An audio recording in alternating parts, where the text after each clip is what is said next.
difficult to tell you exactly how one arrived at the physicality of it. I knew that it was, I mean, it was based on a corkscrew, really, because that is how his spine was in his skeleton, which existed, which I'd seen. I don't know how on earth he managed to move at all. It's extraordinary.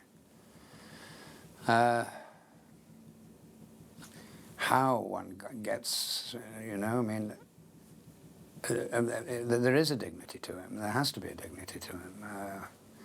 That is what the story's about. I think that actually was fact, apart from anything else, and certainly something that David wanted to use as an image very, very considerably.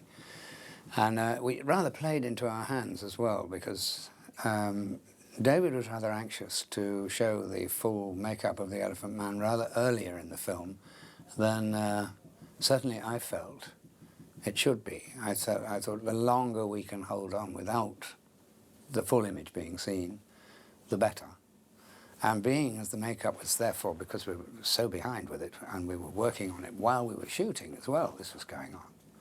So I mean, I'd be doing scenes with the disguise on, and then going straight down to Old Kent Road to work with Chris Tucker, and so on. So I mean, it was, and I have to say that I was persuading Chris, saying, don't get it ready too quickly, because there's another sequence coming up next week, which I would love to do with the disguise.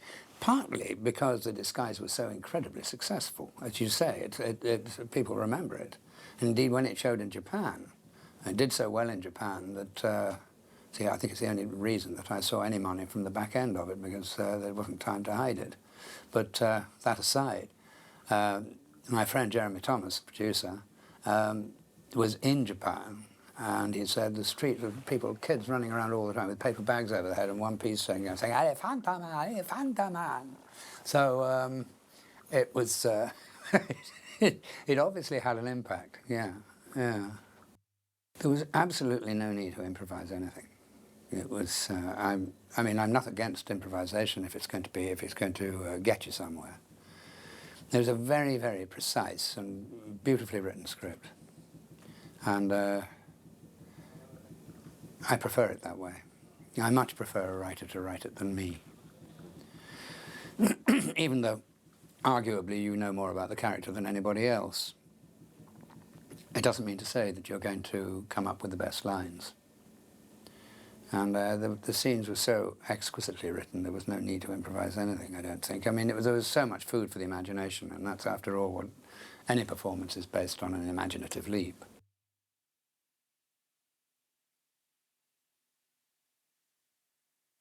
Yes, we rehearsed, we did. Most of the scenes, as I said, certainly the scenes that required a full makeup were all rehearsed, because we had that day in between.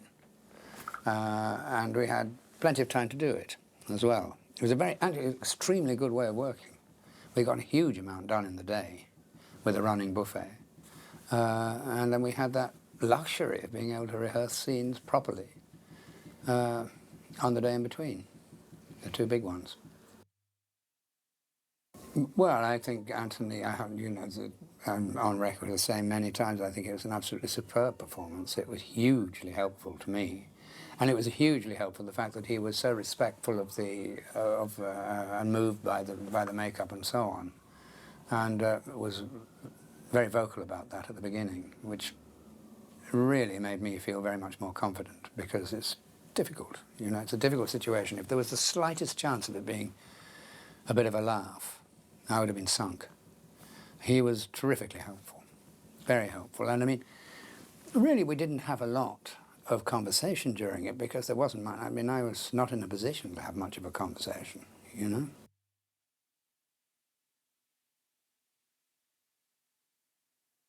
Oh, I was terrified of John, absolutely. I mean, he's a childhood hero, you know, and I never quite knew what to say to John, you know.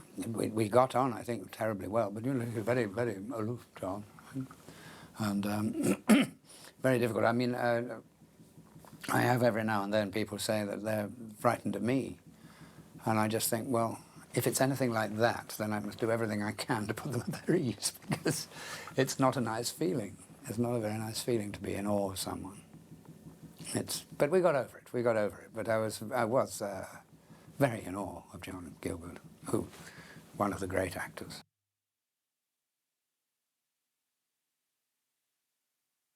Well, I think that what Mike brought to it was an absolute reality. He knew how far to go and how far to go and how far not to go. He had the style. He had the style that David Lynch had in mind. I think absolutely to a T. Terrific performance. And I really like Mike anyway. So that was easy.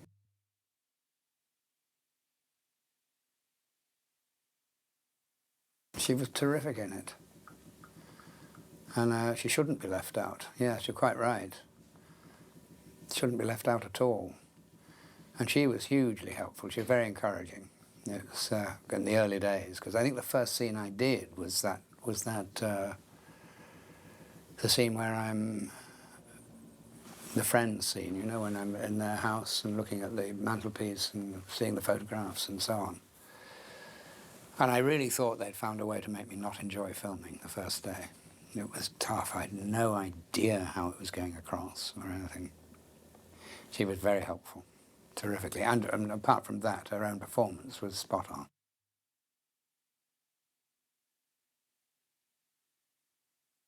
If I remember rightly, it was 14 weeks. And I say that because I'd finished the main body of Heaven's Gate. And when we'd finished Elephant Man, I then rehearsed and did the prologue to Heaven's Gate after we'd done the whole of the Elephant Man, the whole of it. And it was a 5-day shoot for the prologue, which is one of the biggest coups in film history, I think. And it cost the same as the whole of the Elephant Man. It was a tiring shoot. Certainly. Oh, yes, it was. It was a demanding shoot, but it was hugely enjoyable. It was a great crew. And we've talked about, you know, Freddie Francis, talked about David. David just grew in confidence as the film went on, too. He was, you know, he was in England. Nobody knew him. Nobody, you know, who was this upstart and so on, you know, young man, very young man, really, looking like a young Jimmy Stewart. And the people were very wary of him, you know, and quite dismissive of him to start with. I don't think they were by the end. He discusses everything, yes. I mean, David's a very open person. He's not, he'll talk about the images he's using and so on. He's very determined when he's got an idea. He doesn't, he's not easily dissuaded.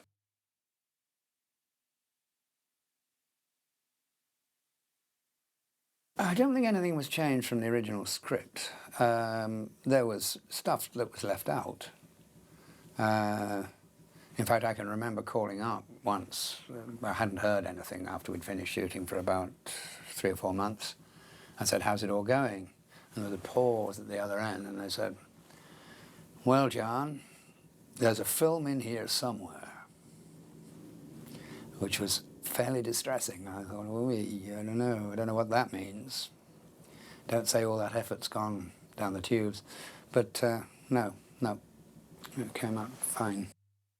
I think it probably changed my thought about quite a lot of things. It's difficult to put your finger on those, you know, but anything of that kind of size and experience is very peculiar if it didn't have some effect on you.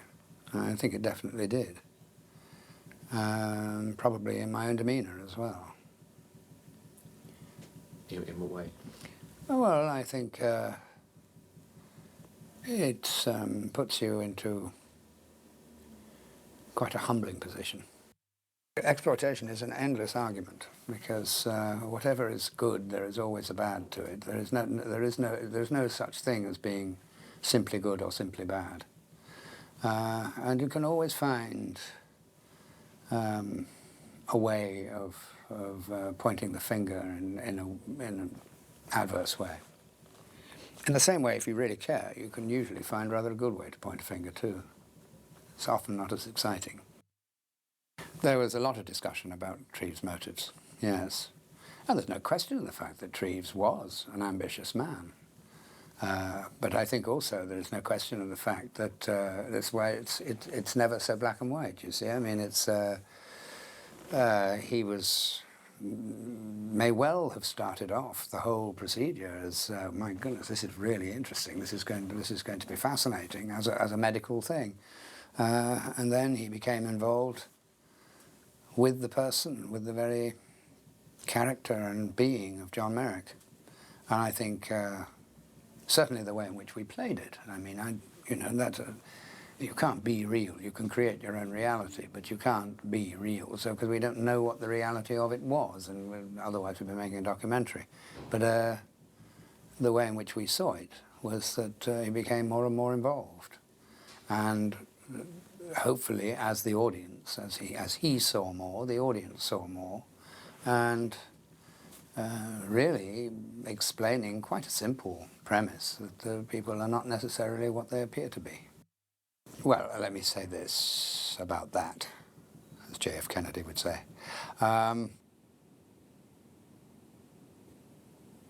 It was one of the few scenes that was shot on location, and this ghastly and pompous urinal, Victorian urinal, and it was perfectly hideous, and it was a difficult scene to do too, because it was a very difficult part to play when you were being watched by the public as well. So one was hidden away as much as possible, but one was still going through a very disquieting area when you were being watched by people all the time, you know. I knew from the way in which I intended to play it that it was the only point in the film where his emotions get control of him, that he loses control, rather, of his emotions. And it's the rawest area in the film. And I knew that was going to be, because I could think that was the way I couldn't see the script again was my springboard, and that seemed to me to be intended. So that's how that came about. But look, when you say knew that that was going to be the defining moment of the film, we didn't even know that the film was going to be, was going to have any. We didn't know that it was going to be regarded in the way that it has come to be regarded. No idea. I mean, I think we all felt that it was absolute film and that it was absolutely worth all the effort that was there. But we didn't know that it was going to have that sort of success. And I mean, it wasn't even helped by Paramount, with all due respect, to the company, because they didn't know how to sell it. They had no idea how to sell it. I mean, I can remember going to the first preview at Paramount, first public preview at Paramount in Los Angeles. And the studio boss said, when I went up to him, because it was an extraordinary show. I mean, people falling all over me and weeping and crying, and as only could happen in Los Angeles. And I went up and said to him, well, your fears should be allayed, because I knew he was having worries about how to sell it. And he said, well, John, it's always difficult to sell a monster movie. Which seemed to me an extraordinary thing to say, being as that's precisely what the film wasn't. However, that's Hollywood thinking, as it was there. It was in front of you. There's nothing you could say about it. And they really didn't help it very much. It had one poster, I think, I remember, on Sunset Strip. But when it opened, the lines were right round the cinema twice. So somewhere along the line, word of mouth had got out. Freddie Francis always reckoned that word of mouth starts in the labs, that the boys in the labs say, we got something coming out here.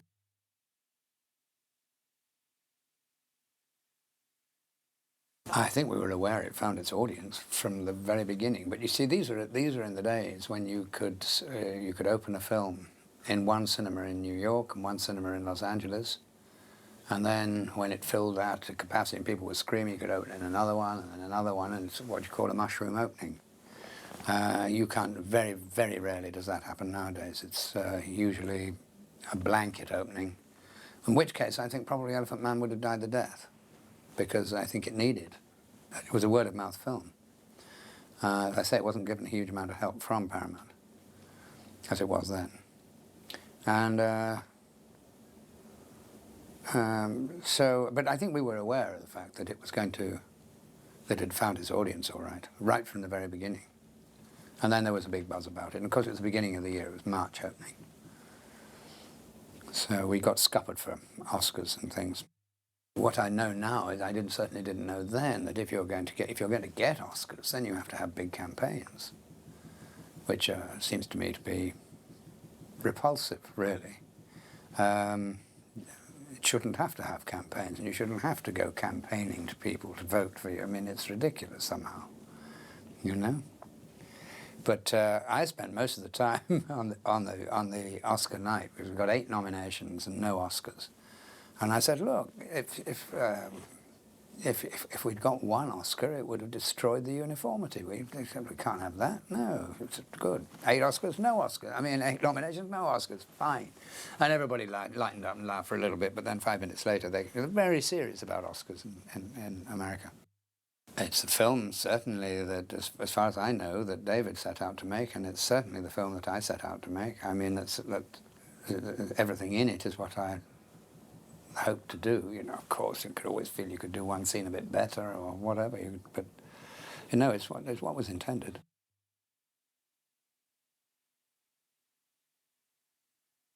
Well, I think the film's about a lot of things. It's and most of them not. You know, they're not black and white. I think a lot of it's about nuance in life. But the simplest way to look at it, it's a film about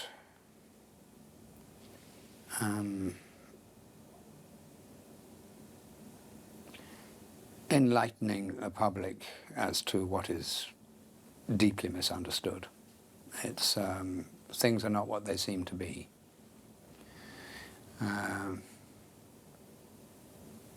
That what is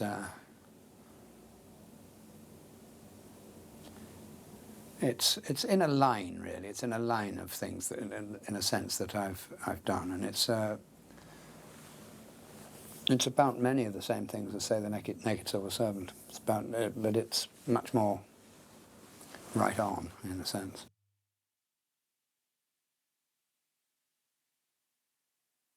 I did. I kept the head, the cranium, and I didn't know where to put it. And I had a very small house in Hampstead at the time, and I put it up at the top of a wardrobe and left it there. And then I was getting a house in Oxfordshire, and I wasn't staying in the house in Hampstead very much. And I had a girlfriend looking after it. I mean, a friend, not a girlfriend, a friend looking after it. And I got a call saying, there's been a burglary. And I said, oh, God. Yes, I had a feeling that might happen. She said, don't worry, though. She said, nothing's been taken at all. They opened the wardrobe door, and the Elephant Man cranium fell out. And he obviously scarpered. He just ran for it, because probably in the dark, he didn't know quite what had fallen out of the wardrobe, and it certainly looked grotesque enough to give him frighten the knickers off him. So he disappeared, taking nothing at all, having knocked the back door down. So yes, I did keep something, and it protected me.